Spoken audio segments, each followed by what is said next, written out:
يعني كانوا بيقولوا انه مصطفى محمد خليفة كل حاجة. خليفة ما اعرفش ايه خليفة. مين خليفة ده اللي بيطلع لنا في كل حتة؟ على العموم احترامنا لكل واحد اسمه خليفة يعني. بيقولوا على مصطفى محمد هيبقى او هو زي البلدوزر زي عمرو زكي. مع احترامي لعمرو زكي برضو، مصطفى محمد الجون اللي جابه النهارده ده يعني حاجة مدرسية زملكاوية قوي قوي.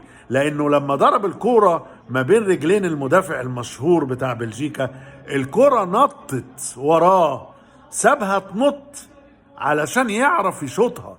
كأن واحد بيعدلها له، المدرب كان بيعدلها له كده زمان وهو صغنون في الزمالك، في اشبال الزمالك.